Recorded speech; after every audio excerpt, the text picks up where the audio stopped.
নাটোরের গুরুদাসপুর উপজেলায় অসুস্থ গরুর মাংস কাটার পর অ্যানথ্রাক্স বা ত্বকারোগে আক্রান্ত হয়েছেন অন্তত ৮ জন। তাদের মধ্যে গুরুতর অবস্থায় ৩ জনকে রাজশাহী মেডিকেল কলেজ হাসপাতালে পাঠানো হয়েছে। শুক্রবার ১৩ মার্চ উপজেলার চলনালী গ্রাম থেকে আক্রান্তদের শরীরের নমুনা সংগ্রহ করেছে উপজেলা প্রাণী সম্পদ অফিস। আক্রান্তদের মধ্যে ছানারুল সরকারের অবস্থা আশঙ্কাজনক বলে জানা গেছে।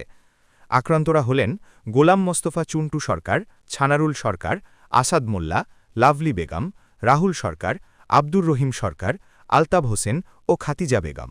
সবাই বর্তমানে চিকিৎসাধীন রয়েছেন।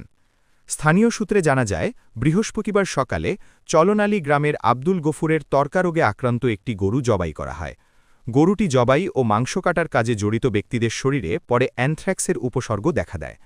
প্রথমে ছানারুল সরকারের মুখে ফোস্কা দেখা দেয়, পরে একদিনের মধ্যে আরও ৭ জন একই ধরনের উপসর্গে আক্রান্ত হন।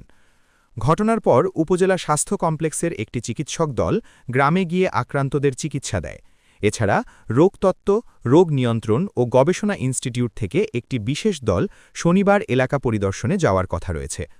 উপজেলা প্রাণী সম্পদ অধিকর্তা ডা. রুকনুজ্জামান জানান, গরুটি ত্বকারোগে আক্রান্ত ছিল এবং যারা গরুটি পালন ও জবাইয়ের সঙ্গে জড়িত ছিলেন তারাই আক্রান্ত হয়েছেন।